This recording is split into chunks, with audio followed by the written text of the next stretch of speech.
প্রাকৃতিক সম্পদে ভরপুর এক বিশাল মহাদেশ, অথচ অর্থনৈতিক সংকটের যেন শেষ নেই। ভাবলে অবাক হতে হয়, তাই না? আজ আমরা বিপ্লব দাশগুপ্তের দারুণ একটি গবেষণা থেকে আফ্রিকার রাজনৈতিক অর্থনীতির এই জটিল ধাঁধাটা মেলাবার চেষ্টা করব। এটা শুধু ইতিহাসের শুকনো পাঠ নয়, বরং আজকের বাস্তবতাকে বুঝতে হলে পেছনের গল্পটা জানা একদম জরুরি। চলুন শুরু করা যাক এই বিশ্লেষণমূলক আলোচনা। ইতিহাসে ঢোকার আগে একটা খুব মৌলিক প্রশ্ন করা যাক। হাজার হাজার মাইল দূরে বসে থাকা কিছু মানুষ, যারা হয়তো কখনো সেই মাটিতে পাও রাখেনি, তারা কিভাবে মানচিত্রের ওপর ইচ্ছেমতো দাগ কেটে কোটি কোটি মানুষের ভাগ্য চিরতরে বদলে দিল? একটু ভাবুন তো। পৃথিবীর বেশিরভাগ দেশের সীমানা তো নদী, পাহাড় বা সংস্কৃতির ওপর ভিত্তি করে তৈরি, কিন্তু এখানে স্রেফ পেন্সিল আর স্কেল দিয়ে একটা গোটা মহাদেশের ভবিষ্যৎ নির্ধারণ করে ফেলা হলো। পুরো বিষয়টাকে সহজে বোঝার জন্য আমরা 5টি ধাপে এগোব।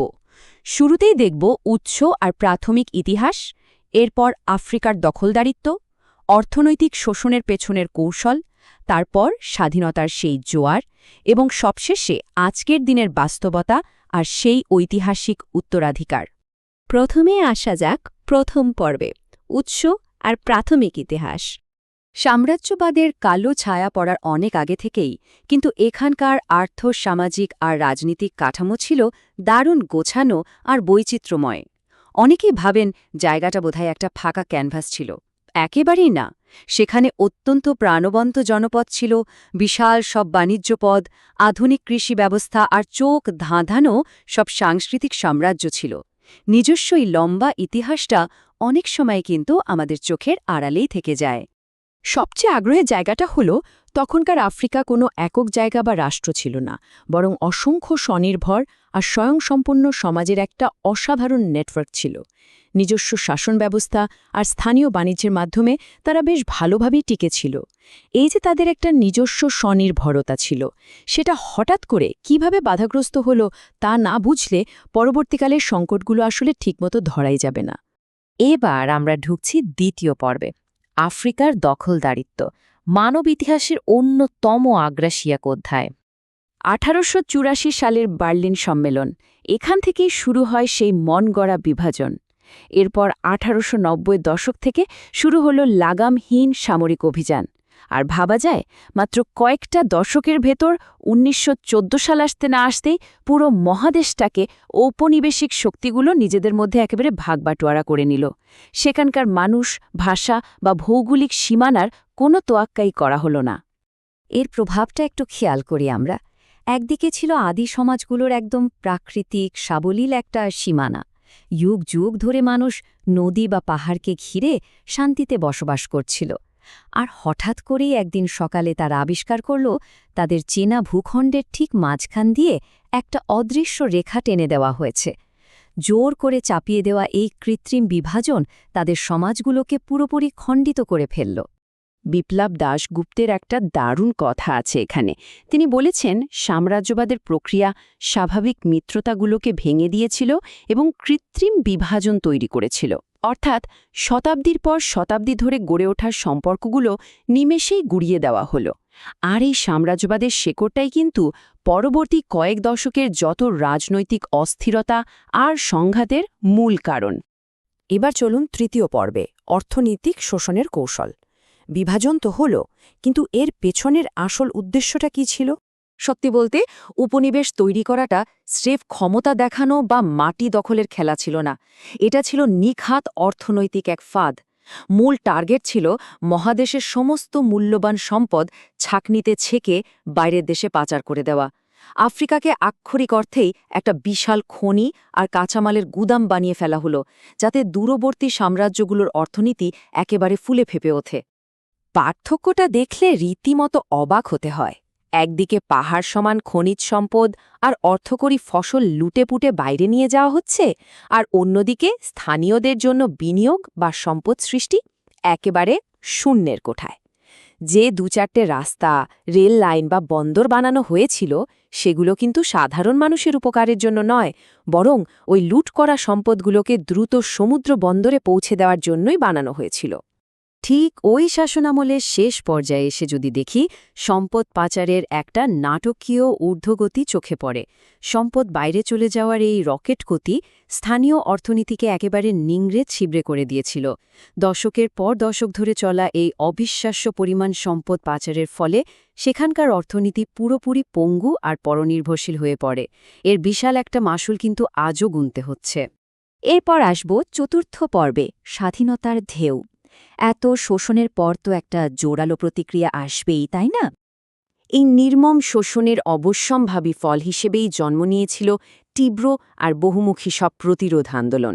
সাধারণ মানুষের এই অসাধারণ জাগরণই শেষমেশ ঔপনিবেশিক শক্তির সেই লোহার মুঠি আলগা করতে বাধ্য করে। এটা শুধু কোনো রাজনৈতিক নেতাদের আন্দোলন ছিল না, বরং কৃষক, শ্রমিক আর আমজনতা একসাথে মিলে সরাসরি সাম্রাজ্যবাদের ভিত একেবারে নাড়িয়ে দিয়েছিল। ইতিহাস ঘাটলে ১৯৬০ সালটার দিকে চোখ আটকে যায়। একে বলা হয় আফ্রিকার বছর। ভাবা যায়, শুধু এই একটা বছরেই আফ্রিকার ১৭টা দেশ নিজেদের স্বাধীনতা ঘোষণা করেছিল। সাধারণ মানুষ নিজেদের ভাগ্য নিজেদের হাতে তুলে নিয়ে ভূ-রাজনৈতিক মানচিত্রটাই নতুন করে এঁকে ফেলল। সদ্য স্বাধীন হওয়া দেশগুলোর এক অভাবনীয় উত্থান দেখেছিল পুরো বিশ্ব। তবে এই স্বাধীনতা কিন্তু রাতারাতি বা কোনো একটা জাদু বলে আসেনি। এর পেছনে ছিল সংখ্যবদ্ধ স্থানীয় মানুষের বুকের রক্ত, দ্বিতীয় বিশ্বযুদ্ধ পরবর্তী বিশ্ব অর্থনীতির এক বিশাল বাকবদল আর আন্তর্জাতিক রাজনীতির প্রবল চাপ। এই সব কিছুর এক অদ্ভুত সমন্বয়েই ঔপনিবেশায়ন সম্ভব হয়েছিল। ততদিনে ঔপনিবেশিক শক্তিগুলোর অর্থনীতির জোরও কমে এসেছিল আর বিশ্বজুড়ে সাম্রাজ্যবাদ বিরোধী হাওয়াও বেশ জোরালো হয়ে উঠেছিল। কিন্তু স্বাধীনতার সেই উৎসবের রেশ কাটতে না কাটতে নতুন রাষ্ট্রগুলো পড়ল এক বিশাল বিপদে। ওই যে ঔপনিবেশিকদের রেখে যাওয়া খণ্ডিত আর কৃত্রিম সীমানা, তার ভেতরে নতুন একটা দেশ চালানো মোটেও মুখের কথা ছিল না। জাতি গঠনের একদম শুরুর ধাপেই তাদের পাহাড় সমান সব কাঠামোগত চ্যালেঞ্জ মোকাবেলা করতে হলো। কারণ শোষণের শেকড়টা যে শত শত বছর ধরে একেবারে গভীরে গেঁথে দেওয়া হয়েছিল। এবার একদম শেষ অংশে, পঞ্চম পর্ব, আধুনিক বাস্তবতা ও উত্তরাধিকার। বিপ্লব দাশগুপ্তের আরেকটা চমৎকার কথা এখানে মনে করিয়ে দেওয়া যায়। রাজনৈতিক স্বাধীনতা ঔপনিবেশিক অতীতের গভীরভাবে প্রথিত অর্থনৈতিক কাঠামোকে তাৎক্ষণিকভাবে ভেঙে দিতে পারেনি। কথাটার ওজন অনেক। দশকের পর দশক ধরে চাপিয়ে দেওয়া এই অর্থনৈতিক পঙ্গুত্ব কি আর স্রেফ একটা নতুন পতাকা ওড়ানোর দিনেই জাদুর মতো মিলিয়ে যায়? শেকড় অনেক গভীরে ছিল, আর সেটা উপড়ে ফেলাটা এক বিশাল দীর্ঘমেয়াদী লড়াই। একটু তলিয়ে দেখলে বোঝা যায় ইতিহাসের সেই সম্পদ দখলের মনস্তত্ত্ব আর কাঠামো আজও আধুনিক অর্থনীতির ঘাড়ে চেপে আছে। আজকে আমরা যে অর্থনৈতিক বাধাগুলো দেখি, তার সাথে অতীতের ওই শোষণের সরাসরি একটা যোগসূত্র আছে। সেই কাঁচামাল রপ্তানির উপর নির্ভরতা আর বিশ্ববাজারে একটা অসম লড়াই, এসবই মূলত সেই ঐতিহাসিক শোষণেরই একটা দীর্ঘস্থায়ী ভার্সন। আজও যে সীমানা নিয়ে এত বিরোধ, এই যে দীর্ঘস্থায়ী অর্থনৈতিক নির্ভরতা আর প্রকৃত উপনিবেশায়নের জন্য নিরন্তর সংগ্রাম, এগুলো প্রমাণ করে যে আজকের খবরের শিরোনামগুলো বুঝতে হলে আমাদের সেই পুরনো ঐতিহাসিক নীল নকশার দিকে ফিরে তাকাতেই হবে। অতীত আর বর্তমান এখানে খুব শক্ত এক সুতোয় গাঁথা, আর অতীতের সেই গভীর ক্ষতগুলো আজও কিন্তু পুরোপুরি শুকায়নি। পুরো আলোচনাটা শেষ করার আগে একটা ভীষণ জরুরি প্রশ্ন রেখে যেতে চাই। আধুনিক রাষ্ট্রগুলো কিভাবে সত্যিকারের একটা স্বাবলম্বী ভবিষ্যৎ গড়তে উত্তরাধিকার সূত্রে পাওয়া এই ভঙ্গুর অর্থনৈতিক কাঠামোটাকে পুরোপুরি গুড়িয়ে দিতে পারে? এটা শুধু ইতিহাসের পাতাঘাটা নয়, বরং প্রকৃত অর্থনৈতিক মুক্তির এক চলমান লড়াই নিয়ে ভাবার সময়। রাজনৈতিক স্বাধীনতা তো মিলেছে, কিন্তু কাঠামোগত স্বাধীনতার এই দীর্ঘ আর কঠিন পথ চলায় আগামী দিনগুলো ঠিক কেমন হবে?